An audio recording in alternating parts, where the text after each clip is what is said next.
This is the world of Salesforce and Dropbox, HubSpot and Evernote, a world unthinkable without cloud software services. Most businesses and consumers use SaaS every day to get work done. Driven by the internet and ever-expanding availability of bandwidth, SaaS has come to dominate our lives in a very short span of time. But developing a defining service, often ahead of its time, getting users to engage, secure funding, protect IP, and building a truly remarkable and successful SaaS is not an easy task. SAAStories brings conversations with the dreamers and visionaries who dared to think ahead.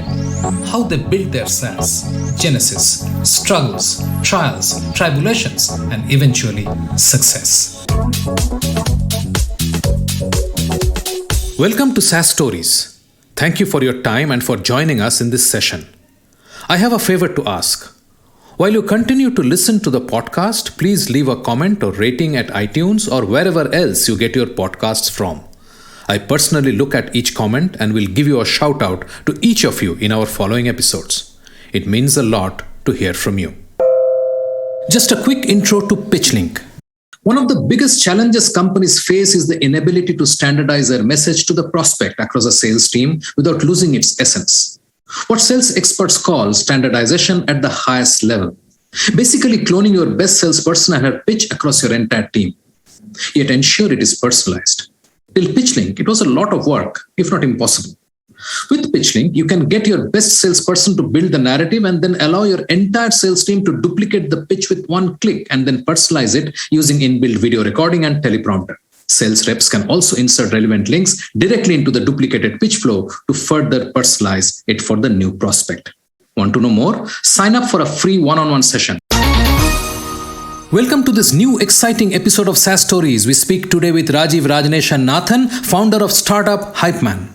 What most companies are doing is they'll build a couple minutes of, hey, how are you? Right? They'll open with that. They'll spend a couple minutes asking questions, but the questions are really more focused on, what has you interested in our software? Like that's essentially what their question is and what the 3 follow-up questions are built around, which is not the best place to start because it's almost like a leading question. Let's break that down. What the seller is asking the buyer is, you tell me how you're supposed to buy our product. Even though it's my product I'm selling, you tell me what I should be doing here. I mean, imagine like any other scenario where that happens, where you're being sold to, where they don't have a plan and they expect you as the buyer to have a plan for them. Known as the heavyweight champion of story, Rajiv RajNATION Nathan is founder of Startup Hypeman, helping growing companies not suck at telling their story, so they stand out to their audience, stand apart from competitors, and break through in their category. He was named an agent of change by Huffington Post, has given a TED Talk, and has been featured in Inc., Forbes, and more. He's also a hip-hop artist, yoga instructor, and host of the popular show Startup Hypeman, the podcast.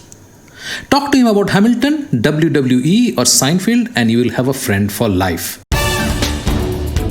Now on to this engaging and entertaining episode with Rajiv Nathan. Let's dive into this episode. Rajiv, welcome to the show. I'm really glad that we could connect and make time. You being in Chicago, me being in Bangalore.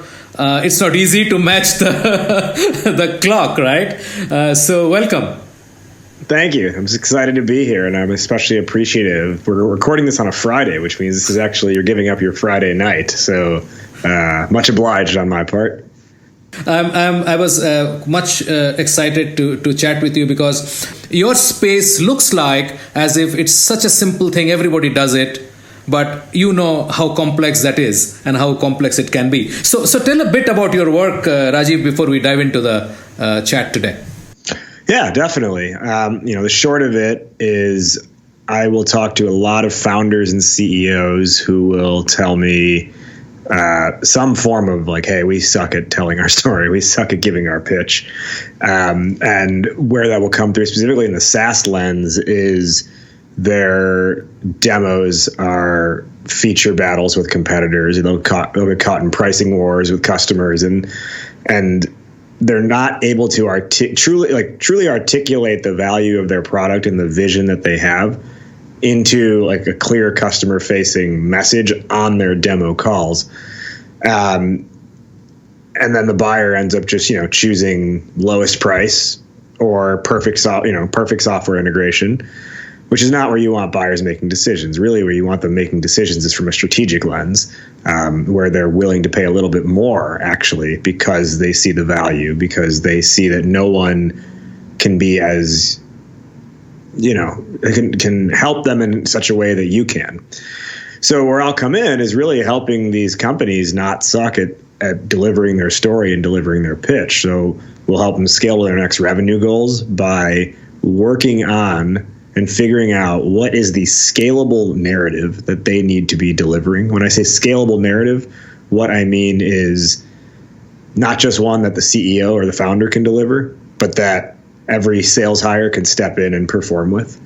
Right. So it's truly scalable in that sense. I think one of the challenges a lot of founders face is when they sell it themselves, they're like, oh yeah, I can do this because I built it. And I think it's funny, I was just talking to a founder yesterday, and I was telling him that oftentimes zeal alone will get you through all the mishaps because you have so much enthusiasm and energy for your own product. It doesn't translate really at all even to the first sales hire or the fifth sales hire or the 10th sales hire, because they didn't build the product. So they can't possibly have that same enthusiasm. And it's really hard for these CEOs to get what's in their head out of their head into a repeatable, scalable way for their team. So anyways, we'll develop that scalable narrative process, and then we'll back it with ongoing demo call coaching to make sure the team performs. And ultimately, it starts to architect buyers in their direction, or architect a message to get buyers in their direction. You cut out those feature battles and pricing wars, and really you begin to ascend to the top of your category or create an entirely new category. Great. So this is quite intriguing, because what you tell me is not only a communication role, but a strategic role that you play in helping clear out the fuzziness that typically a founder will have, because so many things are going through his mind, to sort of narrow it down and make it laser focused so that the other person can get the narrative quickly and easily and effectively. Exactly, yeah. And whether it's the founder or the head of sales or whomever it might be, right? What the big challenge I think a lot of these companies are facing is not only is it tough to get it out of their head, but they don't necessarily have a system to know how to build up their team, and they don't have the time. Yeah. So how did you get here? I mean, what were you doing earlier that sort of got you into this space? Yeah, it's been an interesting path. I think to know me is to know that my fundamental belief is, and the reason I think I'm on this earth is to bring out more expression in people. Mm-hmm. And so that has been the guidepost behind everything I've really ever done that I've put effort and care into. And the way I've gone about that in different forms is storytelling in different aspects. So Startup Hypeman came about after my first business didn't pan out, but the thing we were really good at with that, it was a personal branding and career coaching service. Mm-hmm.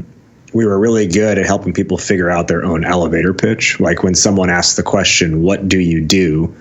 we were really good at figuring out how a person should respond to that. And so the opportunity came about, as we were sunsetting that company, to work with an incubator here in Chicago, because they knew that I was really good at that kind of pitch stuff. And then they assumed, and they were right, they would probably translate to startups as well. And so they were like, hey, we have this new cohort coming in. The last cohort did really bad on their pitch day. Can you come in and work with these people? And so they brought me in on this outside consulting contract just for the next cohort. And it went really well. And I found that to be the most fun really that I had ever had doing anything professional. And so that was the creation of Startup Hypeman. But that idea of expression and storytelling, again, it's pervasive through everything that I do. So I also am a rapper. I also teach yoga. I also do professional announcing, like ring announcing for combat sports. Right. And all of these things are different forms of expression, voice, and storytelling.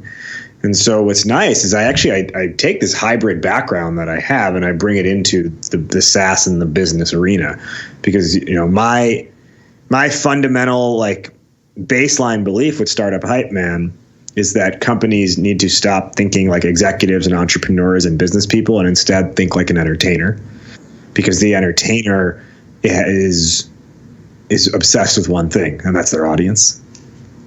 Right. Let's move on with the story that we want to tell people today. What is wrong with pitches? So much. All right. So the challenge I have seen across so many companies is they are using their demo call. And I want to clarify, when I say demo, I mean it could be the discovery, or some companies put discovery and demo as one call. Some people make it two calls. I'm talking about the whole thing here. Right. So many companies turn their demo call into a 45-minute tour of their product, showing every detail of the back end. Here's our admin dashboard. Here's what this button does, right? Then there's no real sequence to it. And on top of that, there's no story behind it. And, I always like to say, no one ever bought because of a sexy dashboard, a sexy admin panel, right? So what you need to do is actually, it's counterintuitive, but you will win more customers by showing less of your product. Yeah, I was having a chat with Peter Cohen. I don't know whether you are familiar with him. He worked out a framework, and he said that start with the end. That was his mantra, right? So what is it that you will show right at the end, which is the culmination of all the stuff that you have been showing all through, and start with that, because then people get a context.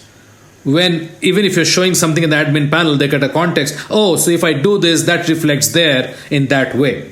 How do you look at this process of pitching, either during discovery or that process that you just mentioned? Yeah, I mean, I think it's good. I think that's a good framework. So let's look at kind of the construct of a good call. What most companies are doing is they'll build a couple minutes of, hey, how are you? Right? They'll open with that. They'll spend a couple minutes asking questions, but the questions are really more focused on, what has you interested in our software? That's essentially what their question is, and what the 3 follow-up questions are built around, which is not the best place to start, because it's almost like a leading question. So here, I'll kind of walk through the framework that I implement at companies. Which is, you start by giving an agenda for how you want the call to run. And then you get their input to make sure that everyone's in alignment. After the agenda, you deliver what I call your point of view statement. So this is essentially, you give them quick 5-10 second overview of your company's philosophy, your company's point of view on the state of the market and where it needs to go. The point of doing that is to start to align buyers under a certain mindset and know right away if they share in your point of view. Because if they don't, you actually know you might be able to end that call a lot sooner than you think. But also, on top of that, you can get an idea of, is this going to be a really big uphill climb, or are we like starting on the same plane here? So that point of view statement is so helpful towards architecting around a common belief system.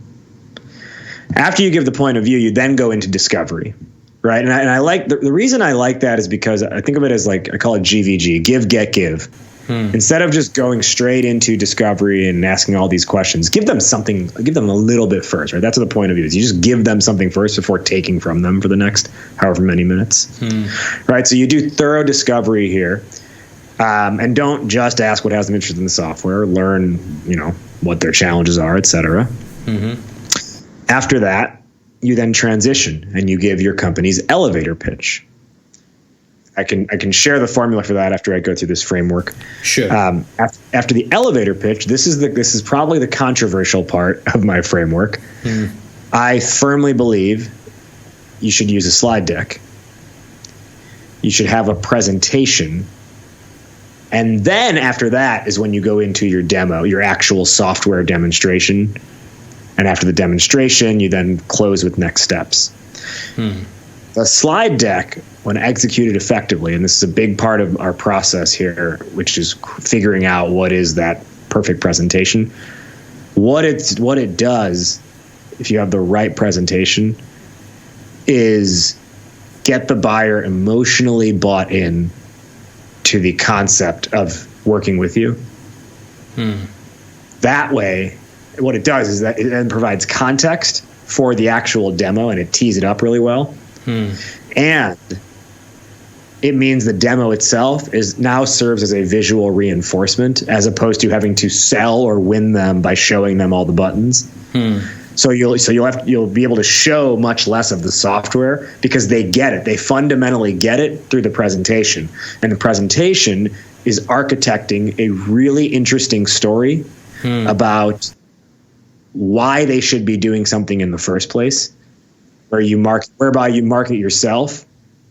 So you present the idea of change and market yourself as the logical purveyor of that change. And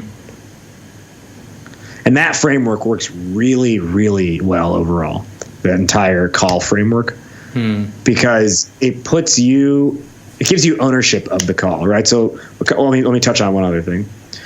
When you get to the end of the call, I mentioned the last step was figuring out your next steps. Most companies will get to the end and they'll say, okay, great. So tell me, what do next steps look like for you? Let's break that down.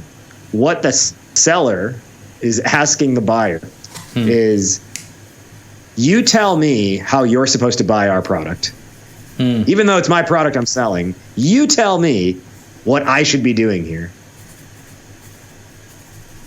I mean, imagine like any other scenario where that happens, where you're being sold to, where they don't have a plan and they expect you as the buyer to have a plan for them. So what you want to do instead is define, here's what happens moving forward. And then ask, how does that align with the way you buy things? So now what you're doing is giving them a reference point to then tell you their process off of. You're saying, here's how it's done here. How does that compare to how you do things? And then you find out, I don't know, if people aren't on video, they won't see this. You find out if you're here, if you're here, or if you're here. And for the people on just audio, it was me having two hands nowhere near each other, sort of interlocked or fully interlocked. And you want to be fully interlocked. But you can't do that if you just ask them, what do next steps look like for you? And I'll tell you, a lot of times, not only is that giving away control, but oftentimes buyers don't know truly what their own process is until you give them something to decide off of. Yeah, so I'm curious about one thing. The discovery part comes before the presentation, right? Discovery, yes, comes before presentation. Yeah, so do you see scenarios in your experience where you have actually in the discovery process, you figured a few things out, which is not covered in the presentation that you're taking out there? Not really, because the presentation, again, it's more focused on a narrative, on a story that talks about change, where it's specific but broad enough where, and delivered in such a way where you actually weave in what they have said into your voiceover. Okay. Right? I'm not like, you don't make new slides for every customer, but you use the same presentation. Maybe you swap out case studies to be industry specific, but you weave in what they have said into your presentation. And if it's something that's kind of like way different than what's on one of your slides, you just say, and you may, I know you don't have this specific issue. You mentioned something else, but it all falls in line with this overarching thing. Yeah. So I'm just imagining what kind of a presentation that is. Is it the kind of presentation that Zuora put out for the subscription economy when they were talking about subscription? Is it something like that? I think I like that one that I saw. It is I think the framework that we've developed is a little bit more comprehensive than that. Okay. But it does follow along the lines of talking about shifting market forces and using that as a way to introduce your product. Yeah. So Rajiv, I have one question. I have been sort of looking at, obviously, the Zuora deck is very well known and a lot of people talk about it. So you try to go in search of that kind of a narrative. If every company tries to find a shift like that to sort of peg their story or to hang their hat on, it is sometimes not possible. Yeah. So you are not really representing a change. You are one of the competitors in a market which is pretty established. So it's the same Thomas Tungu's kind of philosophy that go after 1% unhappy customers of Salesforce and you got a unicorn. So you're trying to do that and not. Well, it's a good point you bring up. The base answer is most companies aren't doing this, which is why there's so much room to do it. Right? Most companies are giving the 45-minute guided tour of their product. Now that said, the best story will win. So 2 customers in a market may give their own presentation, but then it's kind of, it's which point of view does that buyer choose to align with? Do they believe in your way of doing things, or do they believe in someone else's way of doing things? But I'll tell you, this process works really effectively, because what it does is it gets a buyer to say to themselves. So in that presentation, you are not only talking about the market forces, but you're teaching them something along the way that they didn't realize before about their own situation.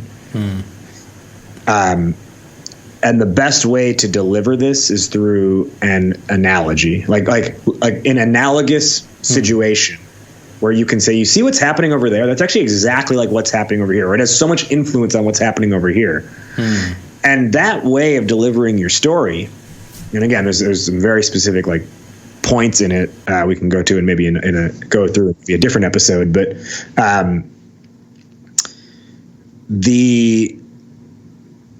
what you're getting the buyer to do is say to themselves, I never thought of it like that before. This is pretty interesting. I should keep listening to what they have to say. These are some smart people. And then you've got them really interested, right? And then they're thinking more and more. And then by the end of the whole process, they're saying to themselves, they have a good product, but more than anything, these people are thought leaders. They're experts. We've got to get on board. We've got to get on board with their rocket ship, because they're going to take us places. I know they don't have that one feature I was looking for, but that's okay, because they're going to take us places. So before this, how much of other work is necessary to establish your credibility, authenticity. I know these words are like used very, very often these days. Yeah. But in all seriousness, it's not easy to be a thought leader. We all talk about thought leadership, and it's difficult. It's not that everybody can be a thought leader. Everybody who is running a CRM company can become a thought leader. They can't. They're finally doing the same thing. You know what I mean? Yeah. Right? So my question is, do you choose, I'm talking of you, do you choose companies who you believe can be thought leaders, or they're already doing a lot of stuff outside this narrative process to establish their own credentials, so that can sort of flow into the narrative and the pitching process? It definitely helps if their marketing organization has been built out already. But I'll tell you, even in a lot of cases when the marketing function is fully established, it's not really connected to what the sales team is doing. And the sales team is saying something totally different. And so that's where what I find is a really good sales deck will unite the entire company around one common story. And so it ends up influencing the marketing team in the right way. And if that marketing discipline isn't built out yet, then you actually have a good, more or less go-to-market story that we would build. That then, as your marketing team gets developed, you're building it around that story instead of having to be like, oh crap, what were we doing? With the marketing team, let's have them start doing this now, right? And so it works in both ways. That may not be the sexiest answer, but it works in both ways. And I guess the big thing is, you don't need to know everything to be a thought leader.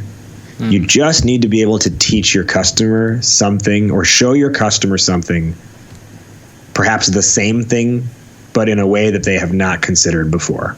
Sure. Right.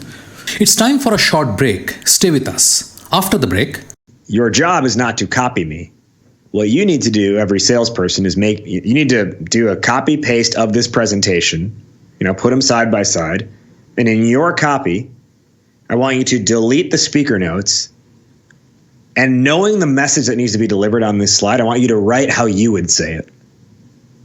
So what happens then is everyone is delivering the same theme, delivering the same overall message, but in their own words, in a way that feels comfortable and natural to them. You are listening to a Business Podcast Network original. Podcasting is the fastest growing content marketing opportunity, which is untapped. We can help you craft your audio strategy and help leverage the wide reach and easy streaming capability that the smartphone penetration provides. It is easy, it is powerful and personal. Talk to us to find out how podcasting can help you build your brand and reach out to your targets like never before. Write to us at bpn@bizcast.in. That is bpn@bizcast.in. Business Podcast Network. Podcasts end to end. Welcome back. I'm Shubhanjan Sarkar, your host for SAAStories and founder of Pitchling, the buyer-seller engagement platform. Let's dive right back into this episode from where we left it. The deck in itself is not the whole thing, right? It's also what you explain as you're showing the deck. So which means there is actually a narrative. There is you use the word voiceover. You use the word voiceover. So in your experience, when you are, say, dealing with a company which has 10, 15, 20 salespeople, and these 20 people are now using this deck to talk to different customers, right? How consistent can this voice part of the narrative be? Because that's extremely crucial. Yeah, great question. These are all really good questions. Thank you. The narrative will be pretty consistent. So the process, when I'll go into a company, what we'll do is I will write out the script for the entire thing. with the direction to everyone. It is not that you, and I also record myself delivering it so they have an idea. But then the directions from there are your job is not to copy me. What you need to do, every salesperson, is you need to do a copy paste of this presentation, put them side by side. And in your copy, I want you to delete the speaker notes, and knowing the message that needs to be delivered on this slide, I want you to write how you would say it. So what happens then is everyone is delivering the same theme, delivering the same overall message, but in their own words, in a way that feels comfortable and natural to them. Right? And that's how we get it to be really scale across the organization, because again, the message is consistent, and also what's on the slides themselves is the same. So there's a certain amount of guardrails that are already put in based on what's literally on the slides themselves. But you're able to do so in a way where each person can make it their own, right? And I'll also work with these reps and think through, like, okay, what's your relationship to this topic right here, right? Like, this situation we're drawing up. When has something like that happened to you specifically? Can you talk about your personal story, right? And then over time, as they start using it, we'll start coaching them and being like, okay, hey, the way you delivered this slide was good. Here's what I want to see the next time to make it even better. Right? Yeah, I get it. Because when I talk to sales organizations as a part of my work with my SaaS, what I hear is that one of the biggest challenges is getting actually prose written by sales guys, which is why typically their mails suck, and any document they create suck. And I'm not trying to single them out, because they're not literature students, right? Sure. So they're not expected. They're not communication students. They're a certain kind of people with either deep knowledge of the space or interest in other human beings, which is what they like to do. They like to connect. So salespeople and journalists are very similar in certain ways. You like to connect with people, and you like to understand the story, and you get my drift. So one of the challenges they have is whenever they're allowing salespeople to actually come up with stuff, they do a really bad job. And that is one of the reasons why any standardized messaging becomes a big challenge. I don't know whether you see that at all, or yeah. Well, I think and that's why there are some sales leaders who believe in this practice of like everyone, it doesn't matter what anyone's saying as long as they're making the sale. And I don't believe in that, because that doesn't mean, because when you have a standardization of messaging, it also sets up customer success to be successful. Yes. Right. Because there's a consistent expectation when the person buys of what they're going to get, which makes it easier for customer success to describe. And as well, that customer success can like reference, what's in that overall narrative to talk through like the onboarding, et cetera. Hey, you remember how we talked about it operating like this? Remember this part of that story? Yeah. So step 2 here is going to help accomplish that, right? So it just makes it easier to get alignment across the board. But again, that's where we look at how do we create one message and then just figure out the way that each person wants to deliver it, so that they are comfortable with it and don't reject it and say, oh, I would never say that. Because they shouldn't be forced to say things that don't feel natural to them. They just needed to deliver a consistent message based off what's the baseline presentation, baseline narrative. Now, let's look at what does that mean for you? Yeah, and I think it makes complete sense, because that is definitely the way to ensure ownership of what is being told. So I'm sure when they're reading your script and they're trying to rewrite it in their own words, a lot of internalization can happen. So I can see how that process works when you're trying to scale it to 50 or 100 salespeople. Interesting. So moving on, you had mentioned to me that you will talk about the framework for the elevator pitch, right? Yeah. So this is key. And this is what, and if you look at that overall call framework that I shared with you, what I really want people listening to this to understand is the intentional progression of information, one soundbite at a time, or one, small step at a time, right? So you have that point of view statement up front, which allows you to do better discovery because they understand your belief system. And then after the discovery, you deliver the elevator pitch. So they have that 30 to 60 second high level overview of what the company can do for them. And then that sets up the deck where the larger story comes into play. And then the deck sets up the demo, right? Where it's like, okay, here's the how-to of it, right? So this framework from start to finish that I presented, again, it's so very intentionally designed to have this incremental progression of information where at no point are they feeling overwhelmed, and at all points are they feeling taken care of. So the elevator pitch specifically, the formula that I developed for this is called KPASA. It's the KPASA elevator pitch formula. QUEPASA, that's a phrase from the Spanish language. And in Spanish, KPASA means what's up or what's happening. Okay. It's a greeting. You'd say, hey, ¿qué pasa, amigo? Or what's up, friend? Now I think that's the perfect framework to use, because your elevator pitch, you're supposed to be telling people what's up or what's happening with the company. Now, what I find at companies is if you ask 5 different sales reps, or 5 different team members of any discipline, hey, what does our company do? You will get 5 different responses. Yeah. None of which really seem to land hit on the head, hit the nail on the head. Yeah. And so this KPASA framework, again, it's designed to create that alignment where there's a consistent message. It's designed to give everyone that same response. So you could ask anyone at the company, what do we do? And they will have an answer.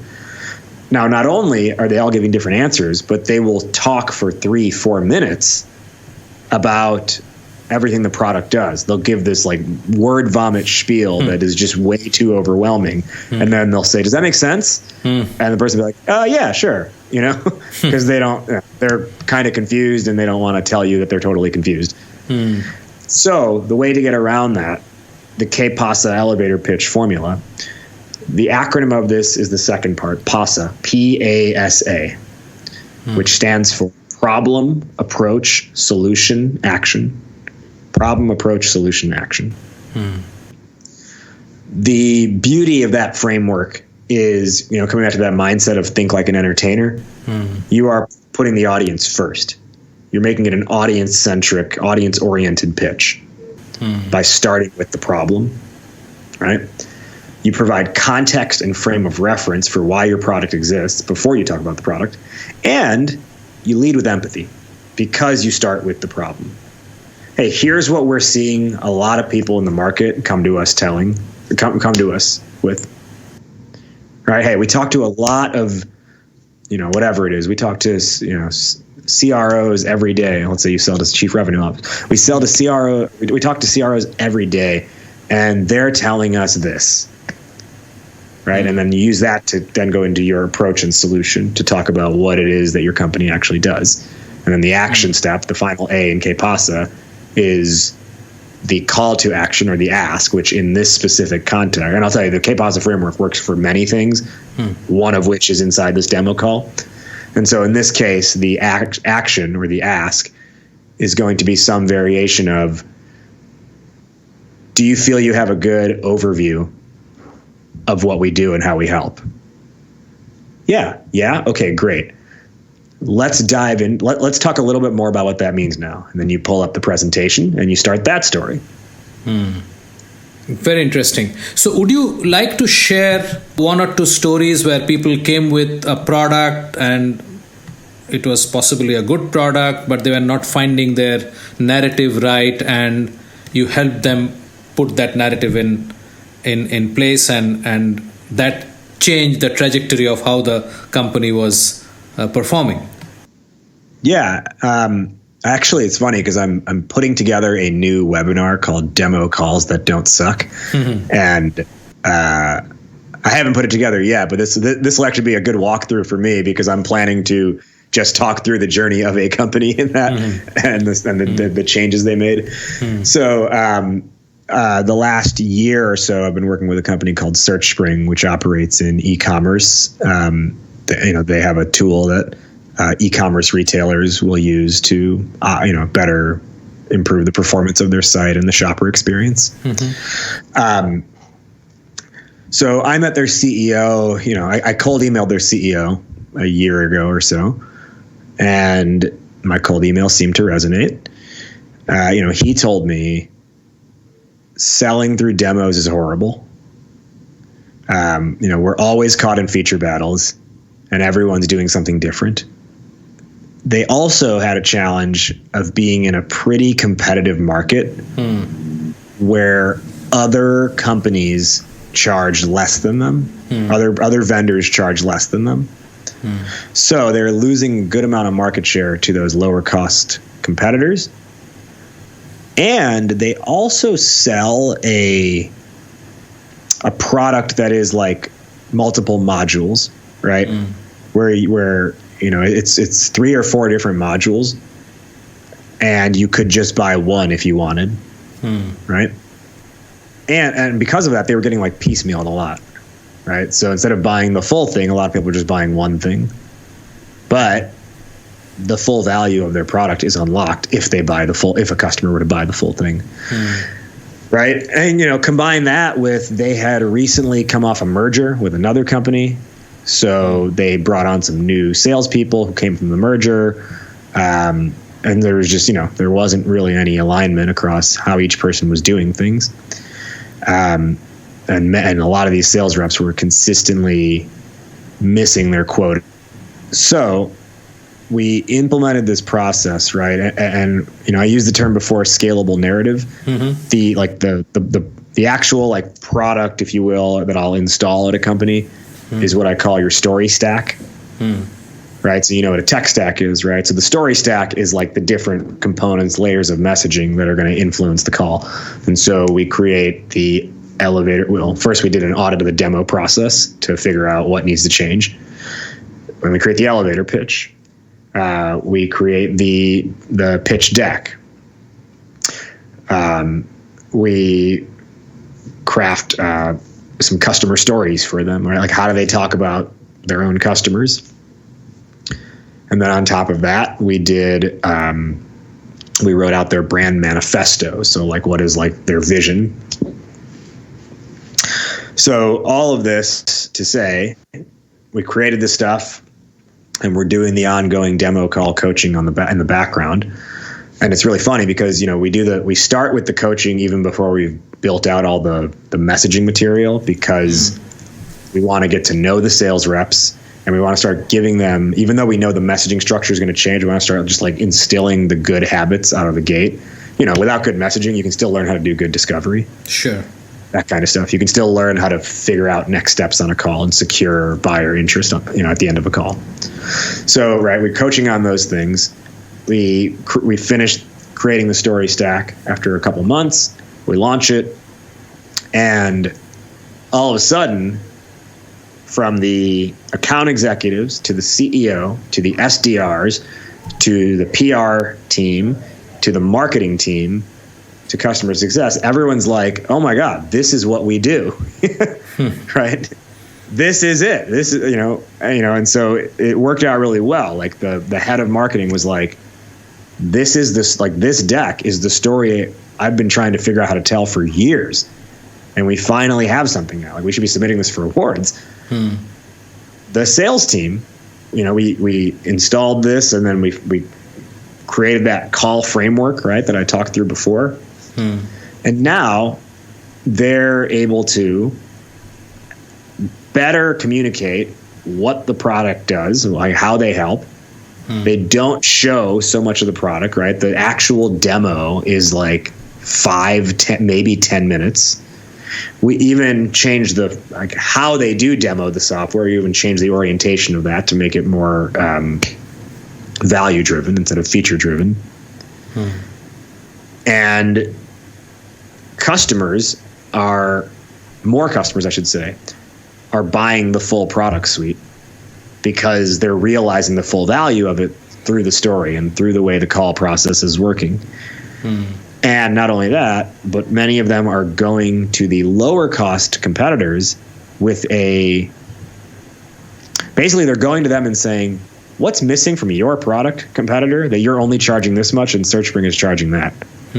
Right? So instead of going to SearchSpring and saying, why do you charge so much? Now they're going to the competitors and saying, what fast one are you trying to pull over me that you're only charging this much? Right? Right. It's kind of like when you see a T-shirt at Walmart and you see a T-shirt at Nordstrom, looks kind of the same. Walmart's charging $8, Nordstrom's charging $80. There's a quality difference, right? Yeah. And so they're getting people to buy the $80 T-shirt instead now, to continue that analogy. And it's been really good, right? So there's alignment across the board. On top of that, the results have just been like striking. Going into this process, they had several of their sales reps on PIPs. Now, they had one rep in a 3-month stretch after we launched this did 195%, 200%, and 105% of quota. Like his bad month was 5% over quota. We had another rep who in Q2 doubled his sales over Q1 once this process was in place, and had the best months he's ever had in his career. We had another rep. They and this is where I say like scalable narrative, right? They were brought on as account executive, and in their second month did 149% of quota, and their third month did 162% of quota. Someone else who who slid over from SDR to AE, and this actually just happened in the last month. They had they shifted on the 16th of the month, so they had 15 days, and if you took their monthly quota and divided it, so it was divided in half for a 15-day month. This person did 103% of that 15-day time period, right? So in 15 days, they beat what a 15-day quota would be. And now that they have a full month, right, they'll continue that success, right? And so that's why, I so firmly believe in this process because it really does work. As long as your product itself isn't like bogus and actually will help people, and you're not having crazy churn issues because it's not delivering on the value, and then there's reputation at stake, right? Yeah. It's hard to overcome. As long as the product is fulfilling the value it's supposed to, this process works so well. And again, it's not just that we implement it, but that we add the coaching on the back end. So that way we're constantly looking at how do we make you better as a seller and better as a storyteller. And then within that, we look at as well, okay, because we keep listening to calls and we say, okay, where do we need to update the messaging? Right? So for example, we're on elevator pitch 2.0 because elevator pitch 1.0, we realized after using it for a couple months, we're like, you know what? It's not landing well enough. And it's not something that, it's something that any of the competitors could say as well.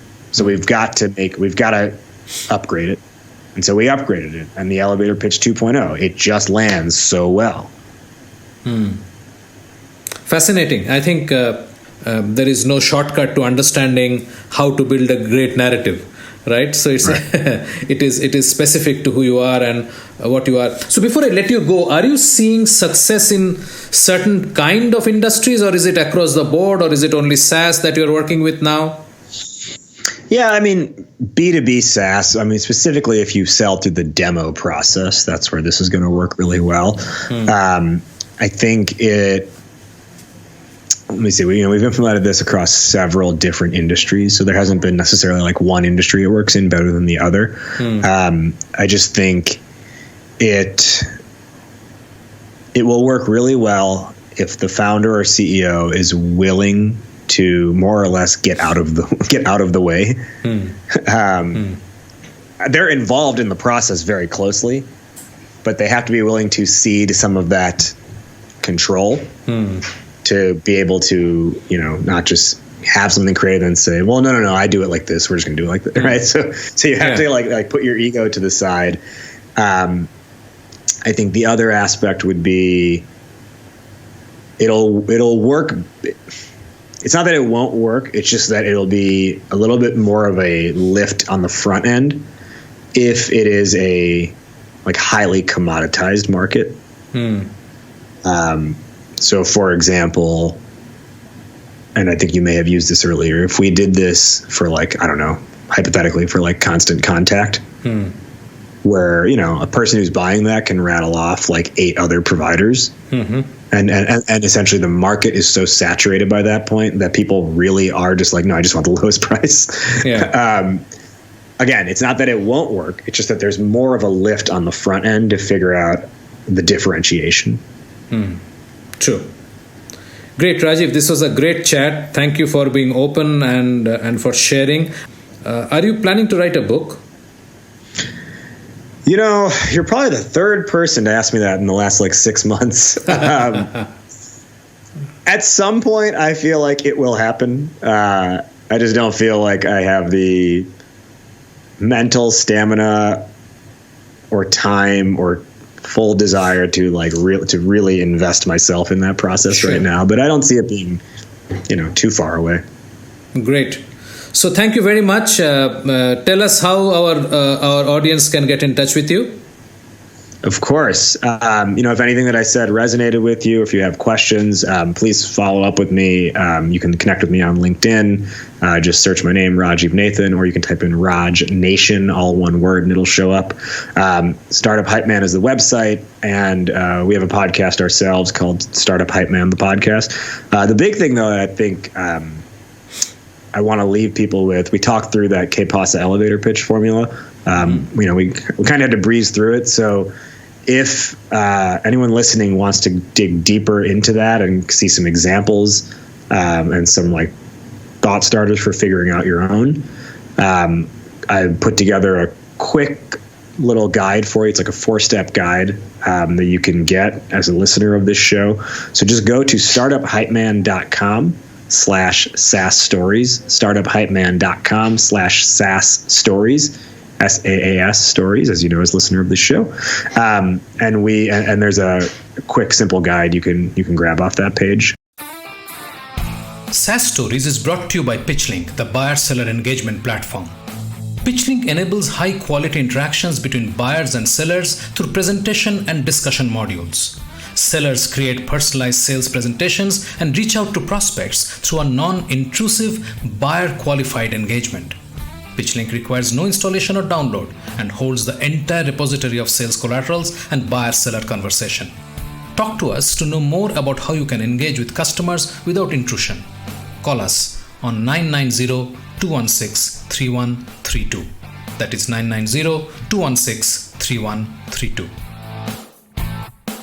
Rajiv, thank you so much. You have a wonderful day and we'll talk soon. Of course. Thank you. We have a powerful lineup over the next couple of episodes with great conversations, including Stephen Brady, founder and CEO of Revenue Growth Consulting, Marcus Wrench, founder Remarkable, Lazare Razilin, co-founder and CEO of Spoke, and many more.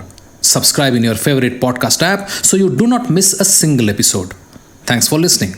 Thank you for being with us today and listening to this episode of SAAStories. This is where I speak with the dreamers and visionaries who dared to think ahead and build world-class SaaS products. We hope this conversation helped you with the insights that you can go and apply right now to your own SaaS journey. We hope to have you here with us again in the next episode of SAAStories. SAAStories is brought to you by PitchLink, the buyer-seller engagement platform, and is a Bizcast original production.